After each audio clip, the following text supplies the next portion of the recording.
ଜାଣିକି କର୍ମ କରେ। ମୋ ବାପା ରାତି ପାଇଲେ ପାନ ଖଣ୍ଡେ ନହେଲେ ତାଙ୍କର ଲାଟିନ ହବନି, ପୁଅ ଭାଙ୍ଗିକି ଯୋଗାଡ଼ କରିକି ଆଣିକି ଥୋଇଥାଉ। ଉତ୍ତମ ପୁତ୍ର ମଧ୍ୟମ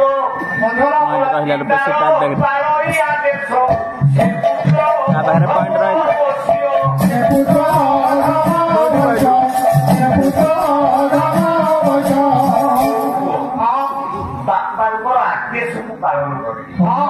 ସେ ହେଉଛି ମଧ୍ୟମ ଅଧମ ପୁତ୍ର ତାର ଲକ୍ଷଣ କଲା ପିତାକୁ କରଇ ଧିକାର।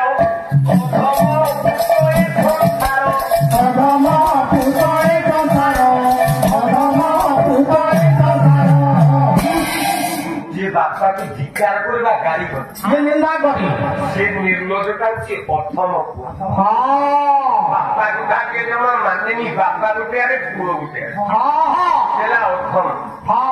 ବର୍ଣ୍ଣ ଶଙ୍କର ଆଜ୍ଞା ତାଙ୍କର ଲକ୍ଷଣ ଅଚ୍ୟୁତାନନ୍ଦ ମହାପୁରୁଷ କହିଲେ ବାଳକ ବାଳିକା ଗର୍ଭେ, ବାଳକ ବାଳିକା ଗର୍ଭେ ଚାଷିତେ କେତେ ନଷ୍ଟ କରିବେ ଯାଇ ଫୁଲ ଆଲୋ ଯାଇ ଫୁଲ ଆଲୋ ଯାଇ ଫୁଲ ଆଲୋ ଯାଇ ଫୁଲ ପାପ ପଥେ ଗତି ହେବେ ଯାଇ ଫୁଲ ପାପ ପଥେ ଗତି ହେବେ ଯାଇ ଫୁଲ ଆଲୋ ଯାଇ ଫୁଲ ପାପ ପଥେ ଗତି ହେବେ ଯାଇ ଫୁଲ।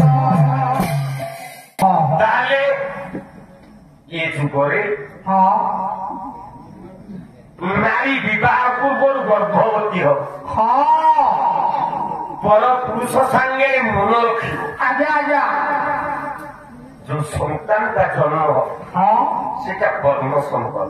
ଆଜ୍ଞା 5 ନମ୍ବର ପୁଅଟି ହେଲା ଜାରଜ ସନ୍ତାନ। ଆଜ୍ଞା ତାର ଲକ୍ଷଣ କଣ ଥିବ? ଜାରଜ ସନ୍ତାନ କାହାକୁ କହିବା ଦେଖିବା। ମନେକର ଗୋଟାଏ କୂଳ ଗଲେ ବଂଶ ବୁଡି ଯାଉଛି, ଏ ବଂଶ ବୁଡି ଗଲା ବେଳେ ଆଜ୍ଞା ସେଇ ବଂଶର ଶ୍ରେଷ୍ଠ ପୁରୁଷ ବା ନାରୀଙ୍କର ଆଦେଶକୁ ଗ୍ରହଣ କରି ଘରର କୁଳବଧୂ ଯଦି ଉଚ୍ଚ କୁଳର ପୁରୁଷ ସହିତ ସମ୍ପର୍କ ରଖି ପିଲାଟିଏ ଜନ୍ମ କରେ ସେଠି ବଂଶ ରକ୍ଷା ହୁଏ, କୁଳ ରକ୍ଷା ହୁଏ। ସେଠି ରଜଟା ଠିକ କିନ୍ତୁ ବୀର୍ଯ୍ୟଟା ଭୁଲ। ବାପାର ବୀର୍ଯ୍ୟ ନାହିଁ, ମାର ରଜ ଅଛି। ଆଜ୍ଞା ତେଣୁ କେବଳ ମାର ରଜକୁ ଜନ୍ମ ହେଇଥିବା ସେ ପିଲାଟାର ନାଁ ହେଲା